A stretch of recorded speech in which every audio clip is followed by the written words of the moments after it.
And welcome to this edition of Inside the Program on the Inside Texas Football YouTube channel powered by InsideTexas.com. I'm your host, Justin Wells. With me, as always, is Eric Nalin. Like our video and subscribe to the Inside Texas Football YouTube channel. We're getting to 7,000. Help us climb to that. Also, use the promo code IT1, and that'll get you 2 months of InsideTexas.com for only $1. And it really is a great time, from portal access to spring ball, post-spring ball, to recruiting and official visits in June. A lot to cover in a short amount of time. Eric, it's all about the portal right now. That's what everybody wants to know, and there's a lot of stuff to kind of update the fans on. What's the latest? You posted a great story at InsideTexas.com this morning. What are your overall thoughts so far as Sark and these guys prepare for portal combat? Yeah, I posted an article this morning called, what we know, what we think we know, what we don't know, just to sort of clarify our positions. It helps us connect with the reader and let them know exactly what we know or what we think we know and where it's heading. You see that banner right there, current exports and imports. Texas is in a bit of a trade deficit right now, but that's not always a bad thing. 7 guys have gone out, only 1 guy has come in. But really, a lot of that's doing is making room. You got to make room for more guys. So they're trying to be proactive. They're trying to increase the baseline talent on the roster. If they lose one guy, the guy they added, they think is going to be able to help them this year. It's all about what they can do this year. So some of those guys are talented. That's just testament to how they've improved the roster talent throughout the years. It's going to happen. You're going to lose talented guys. That's the nature of the beast. But they're looking to win this year. Who can help this year? If Austin Jordan wasn't going to have that big of an impact this season, well, tough decisions have to be made. It's unfortunate. They lost some good players. We hope they find good homes. But this is all about making room for what they can do this year. Yeah, and I think it all goes into the mindset of winning right now. I think that's the biggest buy-in for Sark and those guys. They are all in for 2024. They want to go into the SEC with the right mindset, the right roster. They want to be set up for success. And Sark's been tremendous at doing that. When you talk about defensive tackles, that one is kind of the biggest buzzword because it's been obvious. We've mentioned it a ton of times. You lose one in Zach Swanson, you're bringing in one in Bill Norton. Kind of talk about a little bit what not only the need there, but also a little bit about Wild Bill and what else people should expect, with Dominic Williams, with other names that we're hearing on the D-line. Yeah, well, I love the addition of Norton. They needed a big body that can take up space. When we knew that Johnny Nansen was going to be the next defensive coordinator, we started looking at the players. We watched that bowl game against OU a little closer, and I'm like, man, I like this guy. He can move a little bit for being so big.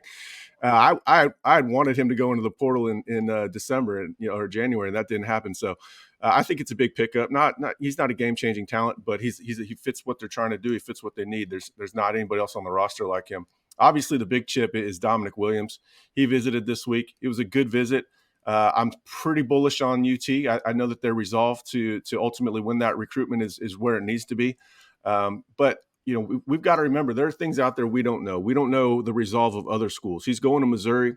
It's clear that Missouri found a bag of money somewhere. We can see that in their high school recruiting in this cycle. We can see that with some portal additions. Their NIL has come alive. So they've got my attention a little bit. It's hard for us to know the resolve of other schools. What we can gauge is the resolve of Texas. I can tell you that Texas's resolve is exactly where it needs to be. However, I'm not going to tell you that they're going to reset the market for a player. That's what it would have taken to get Jay Toya. Jay Toya stayed home. Another thing that we can't know is if the guy's out on the open market just to see what he can get before he stays home. That could play in with some other recruits we're going to talk about here in a little bit. But right now, I think they've done what they need to do on Dominic Williams. However, he's going to take a couple more visits, Missouri being one of them, LSU being another. LSU is going to be all in. They need defensive tackles, probably even worse than Texas. Can they combat Texas financially? I don't know about that.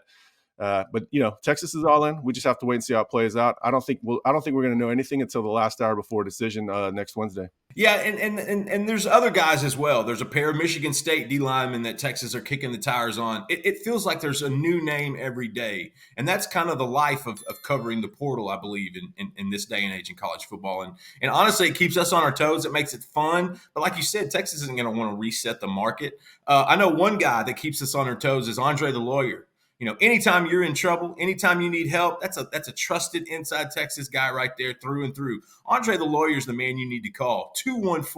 214-444-8808. Any type of accidents, on the job, 18-wheeler, hit and miss, anything you can imagine where you get in trouble and you need someone to call, it's Andre the Lawyer. This is a guy that's not going to go to the portal on you. He's going to stay on the roster. He's Mr. Retention. 214-444-8808 for Andre the Lawyer. We're going to shift to DB because probably a month ago, we didn't know if there was going to really be a need for Texas to look in the portal at Yeah. DB, but here we are. and yes, they're going to kick the tires on a few guys. They're going to lose a few, and they're also looking at bringing in one. What's the latest there, Eric?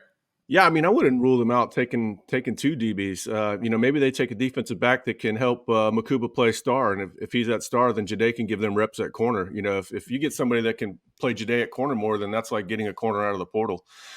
Tacario Davis is a popular name. From Arizona, obviously another Nansen connection. Our Charlie Williams actually did some really fine investigative work on that. It wasn't what we wanted to hear, but we appreciate the work. It sounds like Texas is going to have an uphill battle. At this point, we would be surprised if he even visited. However, I do think Texas knows the position they're in and maybe some ways that they could counterpunch. But I'd be surprised if they visited. If he visited, that would be a minor victory to me. Talented player. We'll see what they can do. I think the big deal is we don't know who all is going to enter. They have until next Tuesday, I think the 30th, before is the final date for guys to enter. I think that this weekend could be somewhat interesting. I think the lead up to the 30th could be interesting. Texas, I think, does have their eyes on some potential guys that could enter. It doesn't look all that busy above water, but below water they're kicking like crazy. They've got their ears to the street trying to figure out who might jump in. They're evaluating a lot of tape. I think we're headed for some surprises. I don't know, but we'll see. Corners one where I think they could take upwards of two. They lost two. They might take two. And you mentioned this before at InsideTexas.com. Come see us over there. It really is a great community. You talked about there's a potential for a linebacker could be added to the mix here. And so, what would you say, with knowing that, what would you say Sark's mindset is when it comes to the portal? Because they brought in a linebacker in this last cycle, but yet they're still churning the bottom of the roster. They're still trying to get the best 85 in this program. Knowing what what's kind of the mindset going in and also at linebacker? Yeah, I mean, I had a couple calls this week specifically about Sarkisian, and it just gave me a little bit of insight how, that he talks about being obsessed to winning, and that's not really just a moniker. It's, the things I'm hearing about behind the scenes I think are about to be backed up in action. They're going to keep trying to bring in the best players they can. If somebody's upset with the competition, then, they've got a choice to make. He's going to try to put out the best team on the field he can this season, and he's going to be aggressive. Now, at linebacker, they love the three, and they love their young guys too. They just think that they need a little bit more experience. We know they love LaFau and Gillette, so this is no slight to them. Those guys are right on time. But there's not a lot of experience behind Hill, Benda, and Blackwell. And so I do think that there's the opportunity they could bring. I think a lot of positions have the possibility for a surprise import that aren't even on our radar right now, that you would be surprised. I've heard some things where I'm like, wow, it would be insane if they brought somebody in at that position. But he's trying to win. He's trying to win now. He's obsessed. If you're not obsessed, if you haven't bought in, you can hit the portal too. That's just his mindset. Yeah, and nothing against Vernon Broughton and his new bride, but getting married on the day of the spring game, I felt like probably could have been a different day. And granted, we don't have our wedding aficionado and Joe Cook on right now to tell us what that would be like. But I feel like, maybe he could have changed that day. But you're right, because that coincides with Sark and that obsession.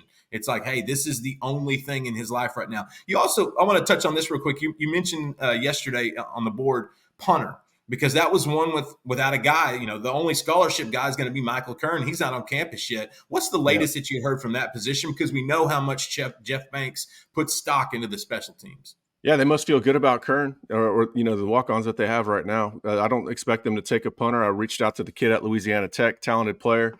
We've got some people in common, so we had a nice little talk. He's committed to LSU, but if Texas would have shown interest, he would have reciprocated. But not. I don't think Texas is looking for a punter. They're going to be happy with what they have. You just have to trust their judgment. I think it's also one of those things where, hey man, we want to use this scholarship somewhere else. They don't want to go into the season without all 85 being used, but they want to prioritize the most important positions. And I think right now they feel good enough about punter where they'd actually throw that scholarship at another position.